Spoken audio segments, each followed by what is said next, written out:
কংগ্ৰেছৰ ৰাজভৱন ঘেৰাও কাৰ্যসূচীক লৈ সংবাদমেলতে মুখ্যমন্ত্ৰী মন্তব্য কৰিছে। বেৰিকেড ভাঙি ৰাজভৱনলৈ সোমাই যোৱাৰ চেষ্টা কৰিছিল কংগ্ৰেছে। কংগ্ৰেছৰ ৰাজভৱন ঘেৰাও কাৰ্যসূচীক লৈ আনুষ্ঠানিক মন্তব্য প্ৰথমবাৰৰ বাবে। বেৰিকেড ভাঙি ৰাজভৱনলৈ সোমাই যোৱাৰ চেষ্টা কৰিছিল কংগ্ৰেছে। কংগ্ৰেছৰ এই স্থিতিৰ বাবে কঠোৰ হ'ব লগা হ'ল আৰক্ষী, কৈছে মুখ্যমন্ত্ৰীয়ে।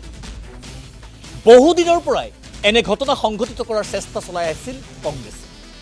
কেবিনেট বৈঠকৰ অন্তত এই বিস্ফোৰক অভিযোগেৰে কালিৰ দিনটোৰ সামগ্ৰিক ঘটনাক্ৰমৰ প্ৰতিক্ৰিয়া ব্যক্ত কৰিছে মুখ্যমন্ত্ৰী ডক্টৰ হিমন্ত বিশ্ব শৰ্মাই। ইতিমধ্যে আৰক্ষীয়ে ফৌজদাৰী গোচৰ ৰুজু কৰিছে।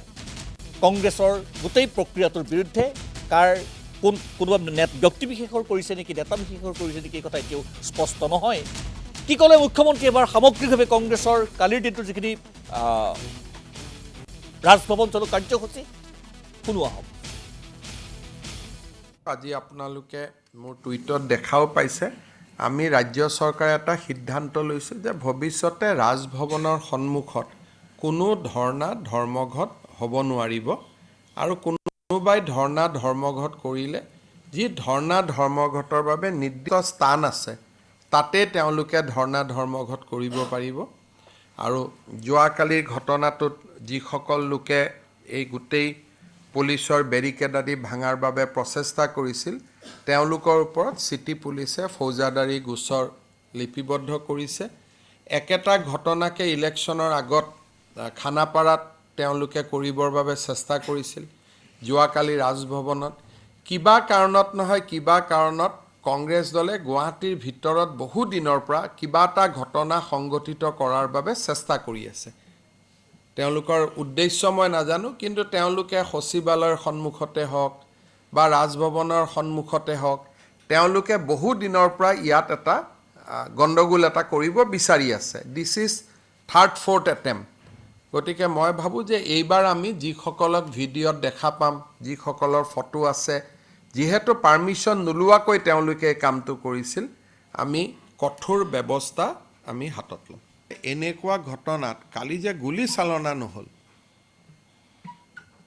আৰু সাংবাদিকসকলো সন্মুখত আছিলে, তাত কংগ্ৰেছ দলৰ লগত জড়িত নোহোৱা ব্যক্তিও আছিলে, যিসকলে প্ৰচেছনৰ নেতৃত্ব লৈছিল তেওঁলোকে এইটো চাব লাগিছিল যে পুলিচে যদি গুলী চালনা কৰে, টিয়াৰ গেছ চলায়, তেওঁলোকৰ পৰিৱৰ্তেও কাষত থকা মানুহৰো ক্ষতি হ'ব।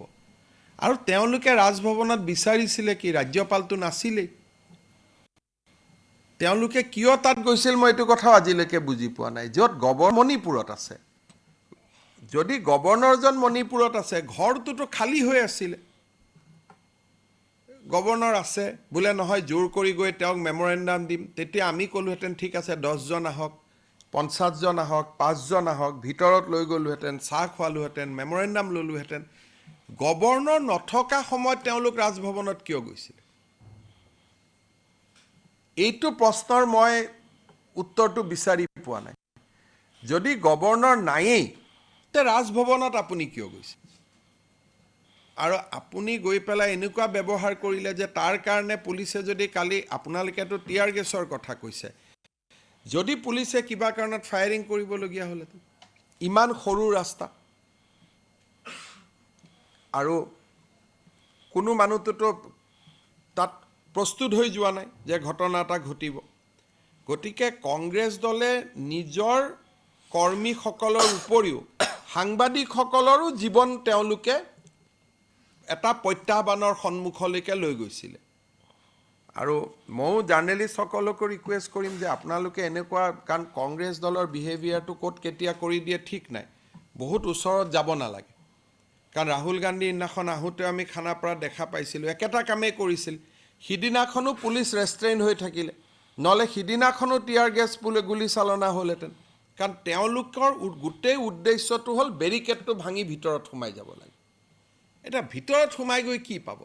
ৰাজভৱনত যদি গভৰ্ণৰে নাই, ভিতৰত সোমাই লণ্ডভণ্ড কৰাৰ বাদেতো বেলেগ কোনো ৰাস্তা নাই। তেওঁলোকে যদি আমাক ক'লেহেঁতেন যে নহয় আমি হুলস্থুল কৰিছোঁ, কিন্তু 10জনক আমাক ভিতৰত যাব দিয়ক, 15জনক আমাক ভিতৰত যাব দিয়ক, 20জনক আমাক ভিতৰত যাব দিয়ক, যদি ভিতৰত ৰাজ্যপাল থাকিলহেঁতেন আমি তেওঁলোকক মাতি লৈ গ'লোহেঁতেন যে আহক লগ কৰক।